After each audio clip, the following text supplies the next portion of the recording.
Hey everyone, it's Marah Elizabeth and welcome back to my channel. Before I dive into today's video, don't mind Bea, who has a cone over her head. She somehow got a scrape right here on her right leg and she's chilling with the cone on while it scabs over and heals a little bit. She clearly doesn't mind it. I have to admit, I just got home from getting my hair highlighted and cut for the first time in 6 months. So I'm feeling fresh and brand new. And it was a good experience. I wore my mask, my sis wore her mask, she also wore gloves, and we did it. And she also blow dried my hair, which I don't really put heat on my hair, but whenever I get it done, I will gladly accept a blowout. So, feeling good. Anyway, today I'm going to be sharing what's on my iPhone 11, some of my favorite apps, some new apps, and if you're curious about how other people organize their phone and what apps they're using, I encourage you to stick around.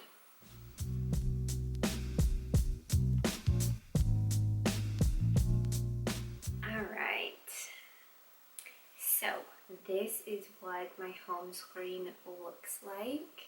I'm the kind of person who likes to see everything on one screen, so I just have one home screen. I don't swipe right and have a bunch of other apps. Everything is organized on this one screen. And the logic I used to organize this was really keep out the apps that I use constantly, easy access on the bottom for my small hands. So you can see I have my clock, camera settings, messages, calendar, weather, and so on and so forth. Those are the apps that I use most often. And then the one folder that's also in that third row is social media. I'm on social media pretty often, so that's why social media is down there. Oh. And then the rest of the apps that I have are all organized in folders, kind of based off of category. So in entertainment, I have a lot of reading apps, so Audible, Libby, Kindle, Access 360. These are all reading apps. My podcast app, the Enya app I recently just downloaded. I actually haven't taken the Enneagram quiz, but I'm going to soon. I really get intrigued by personality types and quizzes, so I might make a video about taking the Enneagram and finding out what number I am and diving deeper into that. Next, let's dive into the health folder. My health folder is like chock full of different kinds of health apps. The Daily Dozen is an app that highlights some foods and supplements that will just optimize your health and through nutrition. So I recently downloaded this because we got a book from the guy who created this app, and I'm reading his book next, How Not to Diet, and that is from Dr. Michael Greger. So if you're interested in learning more about how to optimize your health through nutrition, this is a good app to check out. It is free. Next, in my health app, I have the Lose It app. This is an app that I downloaded right before I started 75 Hard, and you can do a ton of stuff through this app. You can track your food and your water intake and your sleep and all sorts of things. I use it for goals. So I have certain goals that I'm working toward in terms of my weight and my body fat percentage, and I have also connected my Fitbit to this app, so it tracks my steps and calories burned via Fitbit. And then every Saturday, Cesar and we measure our body parts, and I'm tracking my biceps, chest, hips, my neck, thigh, waist, and also sleep. I'm a pretty good sleeper, so yesterday I got 7.5 hours of sleep and I woke up feeling quite refreshed. And then, as you can see down here, there are other kinds of goals you can set in terms of exercise, nutrition, measurements, and all that good stuff. I actually paid for a year of this. I think it was like $14, because the paid version allows you to do body measurements and the free version, I believe, does not. Another great app for females is the Flow app, right? If you are interested in tracking your period and all the female reproductive health stuff, that's a good app.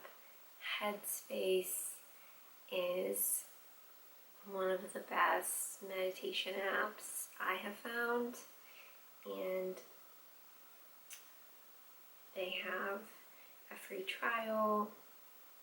They have other free meditation sessions, and I believe it's like $9.99 or less a month to have all access for the premium version. I love the speaker's voice and his Australian accent, so calming. And again, that's actually why I really enjoy Two Birds Yoga on YouTube, that channel, because Fiona's voice, I think she's Australian, that's my guess, but her accent, super calming. Love, love, love accents. I also have the Peloton app. They were doing some free stuff, some free trials during quarantine. I used to live in a building that had 2 Peloton bikes, and one day I'll have my own. I don't have one anymore, but I love Peloton. I'm gonna need some water. Alright, up next, I'll show you my YouTube folder. So for my YouTube folder, I have YouTube, YouTube Studio, iMovie, Record It, which is what I'm using to do the screen recording, and then Fonto is the app I use to create all of my thumbnails for my YouTube videos. Super easy to use all these apps. I actually I haven't used iMovie, the app, to make YouTube video. I just use my MacBook, but it's good to know that if needed, I can do it off my phone. In terms of social media, I have most of the social media apps. I don't have TikTok. I feel like I'm too old for that. But Facebook, Pinterest, Instagram, Snapchat. Making a millennial, this is actually a shortcut to my blog. So pro tip, you can create shortcuts to websites, and they can pop up as, or they can seemingly look like an app, which I think is really cool. And then, yeah, here's my blog, which is pretty awesome. And then I have Continual Stories, great because if you want to post a longer story, this chops down your videos into the 10-second increments, which is so nice. So you can have different lengths of videos, which is helpful for Instagram. And my other folder has just like a variety of random stuff. AllTrails is an app that I use for finding hikes around Colorado, and this past weekend I did Panorama Point to Bear Creek Trail Loop, which was really pretty and a great way to spend Memorial Day. And it goes into detail about the length, the elevation gain, what type of route it is, what most people use it for, shows the weather forecast, reviews and photos. I really like this app. And Nextdoor also is a great app to check out what's going on in your neighborhood. I actually haven't switched my neighborhood since we moved from downtown Denver to the Burby area. So that is how I organize my iPhone 11 and the apps that I am loving, recently downloaded, and excited to try out. If you have an app that you're obsessed with and you think I'd like to check out, feel free to leave it in the comments and I will certainly give it a look over. And really curious how other people organize their own phones. So you can also share that with me in the comments below and I'll be excited to hear from you. That's all for today. So from me and Bea, we hope you have a lovely rest of your day and we will see you soon.